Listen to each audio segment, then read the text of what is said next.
Hi there, and good evening, and welcome to the Jim Bohannon Show from Westwood One Radio. We're at 1-866-50-JIMBO, 1-866-505-4626. Online, you'll find us at JimBohannonShow.com. You can follow me on Twitter at Jimbo Talks. And Mother's Day, of course, is coming up on Sunday, and we thought we would talk a bit about that tonight with Laura Tulchin, Director of Environmental, Social, and Corporate Governance and Client Engagement at Exiger. What exactly is Exiger.com? Hi, Jim. Good evening. Good evening. Nice to be with you. Thank you so much for having me. Exiger is a global governance, risk, and compliance firm. Now, what does that mean exactly? A global governance compliance for most people who are not into managerial jargon. That doesn't mean a lot. What does that mean exactly? Very fair. So what that really means is that we help our clients, be it in the public sector, financial institutions like banks, or really just corporates. We really help them manage risk. And that can be risk of really any type, financial crime risk like money laundering or sanctions issues, fraud risk, investigative needs and so on, as well as what I do, which is help clients understand their environmental, social, and governance risk, which is increasingly hot topic these days as companies and banks and the public sector are looking to minimize what we call ESG, or really kind of climate and social issues, minimize the risk associated with those, and maximize the value that can come out of, having good governance around climate impact or engagement with the community and so on. All right. Now then, in particular, speaking of Mother's Day, I understand you have some thoughts regarding Mother's Day and the gifts for Mother's Day. Well, I myself am a mother. I don't know how many gifts I'll be receiving, but, I think if I were to be, diamonds are always a girl's best friend. I think, speaking of the ESG movement, we've heard some interesting news from one of the world's biggest diamond producers, Pandora, that they're moving from mined diamonds to lab-grown diamonds. And they're going to do away entirely in their stores with diamonds from the earth and really source their diamonds from labs. Now, what is the reason to do that? They really are trying to minimize the environmental impact of their product, essentially. And in the case of diamonds, and we see it elsewhere, right, we could think about sort of the meat industry and the move toward plant-based meats. It's entirely upending, a centuries-old industry like diamonds, which has really been around, since probably, Renaissance and so on. Really upending that product and really changing the value. It's been a move that I think, the diamond industry has resisted for a long time, despite calls for better sort of climate or environmental practices. Because diamonds made in a lab are much cheaper, they see it as potentially, really devaluing the value. Or since we're talking about environmental issues here, I'm wondering, is the process in the laboratory raised to an industrial scale to make a lot of these? Is that, in fact, friendlier to the environment than digging them out of the ground? I mean, I don't really know. I'm not sure how you make diamonds. I know industrial diamonds require a lot of heat and pressure, which means a lot of energy, and I'm not sure just how you go about doing this. So I think the overall environmental impact is certainly less when it comes to lab-grown diamonds. I think, there are lots of ways to quantify that, and the studies show it definitely is less.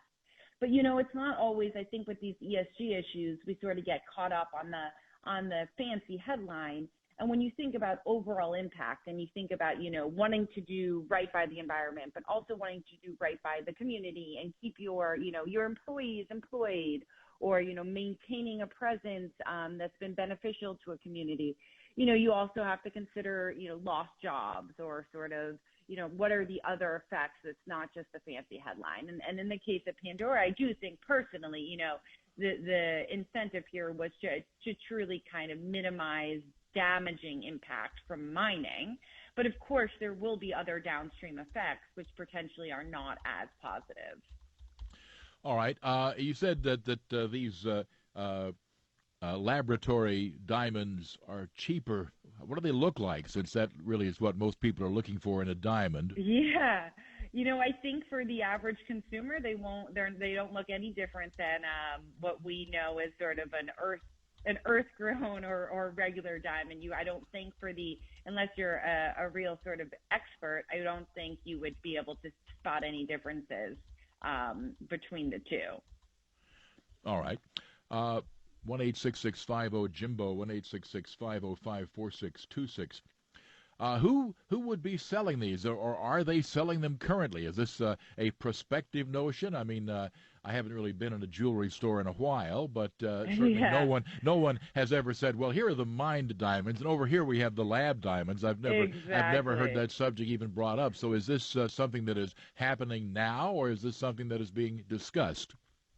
No, so I do think there are merchants out there that are already in this lab-grown space when it comes to kind of gems and specifically diamonds. And it's not necessarily a new idea. It is in production. To the scale of a place like Pandora, which is, again, one of the world's largest diamond companies, we've not reached anything like that.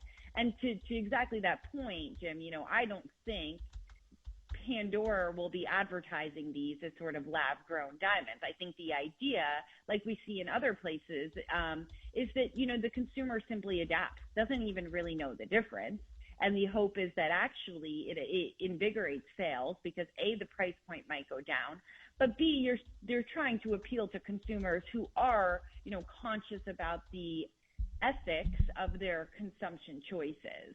And we do see that, right? I think Pandora was certainly a strategic move to appeal to a certain demographic that is looking for ethically sourced diamonds or really taking into consider environmental impact when making their choices as consumers.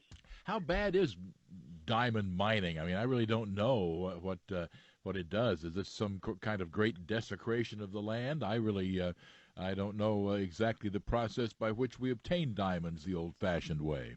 Yeah, I mean, I think it varies in terms of ethical practices tremendously depending on the company. There's always that fear of a quote-unquote blood diamond, of unethical practices from a human perspective.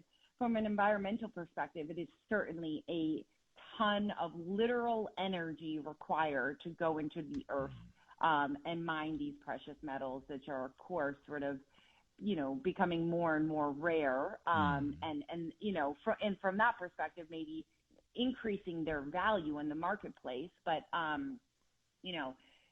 it's a ton of literal energy consumption required, not to mention the human element. And again, that kind of always, when I was diamond shopping, as a newly engaged person, I was always conscious of that, phrase "blood diamond" and tried to. That's a phrase that this may surprise you, but I suspect there are more than a few people out there who never saw the movie about them and honestly don't know the phrase "blood diamond." So why don't you explain that? I never saw the movie myself. But I just associate that phrase with, extremely unethically sourced diamonds. Although I'm not, what percentage of diamonds out there actually are what would be considered blood diamonds? I mean, really? I would imagine a small number, but I'm not, I'm not an expert in that. But I do think, again, this is an industry that's been around for literally centuries.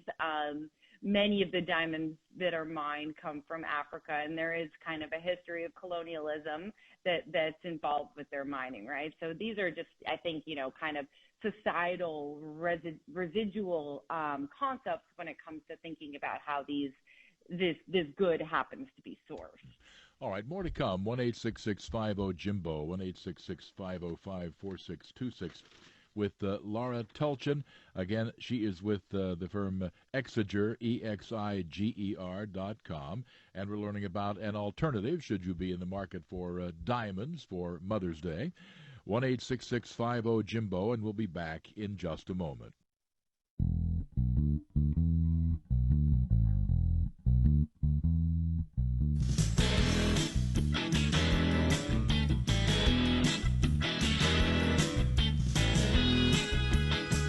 back to the Jim Bohannon Show at 1-866-50-JIMBO, 1-866-505-4626. Laura Tulchin is with us. She is Director of Environmental, Social, and Corporate Governance and Client Engagement at Exiger, EXIGER.com. And we're talking about a transition to lab-grown diamonds. This from the company Pandora. This is a diamond-producing company, I take it, right? Yes. Yes. Right. I don't know how many there are, actually. I mean, it's not like you brand shop. Like, I'm going to go to my local Ford dealership to buy a Ford. I'm going to go to the jewelry store to buy a diamond. I wouldn't know. How many diamond producers are there that you're likely to run across in your typical jewelry store?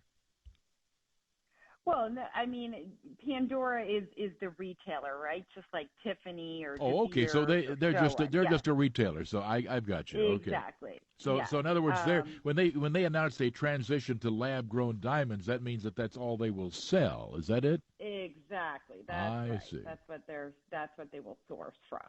I see. Yeah. All right. I guess Tiffany's is still out there, right? Although I don't suppose they serve breakfast. Tiffany's is definitely still out there. Okay. I think their breakfast has been pared down recently. Probably not as good as it was once upon a time. But yes, they're still out there. Companies like Tiffany's and some of the other major ones like De Beers, they've had for a couple years now, strict sourcing policies for their diamonds intended to address some of the environmental and social concerns around with that product. And that type of supply chain insight into understanding exactly sort of where the diamonds come from and having the certifications in place to really bring assurance about the ethical sourcing and the quality of the product is obviously extremely important. In the case of Pandora, again, it seems that they thought that, they could go one step further. Now, whether that's a savvy marketing move, again, trying to target a specific demographic of customers who happen to be very interested in this subject, right? Or whether it's a true concern. My guess is it's probably both in some capacity. Mm-hmm. We have a call from Tim in Medford, Wisconsin, for Laura Tulchin. Good evening, Tim. Hi, Jim and Miss Tulchin. If I were, and I'm not, but and I had more money than I knew what to do with. Would it be possible if I went to Pandora and say, look, to show my mother, who sadly is no longer, but if she was still around, that I love her, I want an exact replica of the Hope Diamond. I want the same blue color. Ooh. I want the same number of carats. Wow. Could they, if I had, 10 or $50 million, the price would be, could they reproduce that? Yeah, do they reproduce specific diamonds? I mean, I guarantee the Hope Diamond really would set you back a little bit, Tim. Yeah, but go ahead, a little, Laura. maybe probably even more than 50 million. But God bless you with your limitless budget. I would imagine that would be quite an endeavor, but I would imagine it would be possible. And I think it's a great question, thinking about what is the ultimate impact of this type of move on sort of what we consider to be sort of invaluable, iconic diamond, like the Hope Diamond, right? Does this thing, 50 years from now no longer have that same value from a sort of cultural perspective now that we can just manufacture them? It's a great question. I think time will tell. All right. Thanks, Tim. Appreciate your call. What about other precious stones and the like? Let's say sapphires, rubies, opals, and the like. They all are in one way or another, I suppose, mined. Are they artificially created and in ways that would be considered kinder to the environment? I mean, to date, I don't know how much sort of lab activity is around other stones. Obviously, I would say the market, diamonds is far and away the largest market, and sort of, I think the investment that goes into kind of creating a process that can replicate, what the earth has done naturally, is probably a significant one, and one that the diamond industry could, justify given its size. I am not quite sure where we are in terms of other precious gems and their synthetic manufacturing. But again, I think, like we're seeing in other places, this is certainly a trend toward moving toward human-made, man-made, lab-grown commodities that we think, could potentially replace what is now seen as sort of detrimental products. Again, I think the analogy to sort of the Impossible Burger or, Beyond Meat is a really apt one. Who would have thought 10 years ago, not too long ago, that, we would be eating plant-based meat, and that would be seen as a potential solution to many of our environmental issues, climate crisis, food shortages in years to come. Other such areas of, I guess, politically correct consumption. Any others that come to mind? Oh my goodness. I think, you see it a lot these days, right, Jim? It's certainly, a place where many different industries are moving. They are reacting to a real demand from certain customers. I think you absolutely see it in the retail space. It's been around for a while, but I think it's hard to come by a big retail clothing brand these days that doesn't want to kind of shape its way one way or another as quote unquote sustainable. I think the problem there is that means very different things depending on the company, and we don't yet quite have a real certification or standard definition of what it means to be sustainably sourced or sort of, good for the earth when it comes to, for example, the clothing you buy down the street. So I think, we see it in a whole range. It's certainly, a demand from a given demographic of consumers, and I think you see it in the investment space as well. To a call from David in Creston, Iowa. Good evening. Good evening, Jim. Thanks for taking my call. I appreciate that, and also your guest. That the diamond is quite an interesting topic. I know that there are artificial diamonds, man-made, and I know there's natural diamonds also. Right. But there's a place down in Arkansas that the people say that you can go walking around on this one area, and you can keep all the diamonds you can find. And every now and then people actually find a very valuable one. That's very true, yes. Yeah. Well, anyway, I was just wondering, the largest diamond that they found, where that came from, because I don't trust my memory from reading about them. What, the largest diamond found any particular place? What do you mean the largest diamond? Where? I mean, anywhere, ever? Well, they got a Hope diamond, I guess, was one of the larger ones. Yeah, I'm not sure, but if our guest knows, I'm not sure what the largest diamond on record is. I don't, but I would love to find out. I think the Hope diamond was maybe it could be. I know that, if I'm not mistaken, the Hope diamond was part of a much larger diamond. Right, let's see, the Cullinan recall as well. The Cullinan is the largest rough diamond of gem quality ever found. It weighed 3,106 3/4 carats. So it's big. Yeah.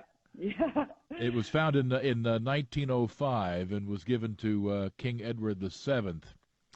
And it was cut into 9 main stones, the largest of which was 530 carats. So that's the biggest one. Now we know. All right. Thanks very much for being with us. Laura Tulchin again from Exiger.com, EXIGER.com. I'm Jim Bohannon, and we'll be back with more in just a moment.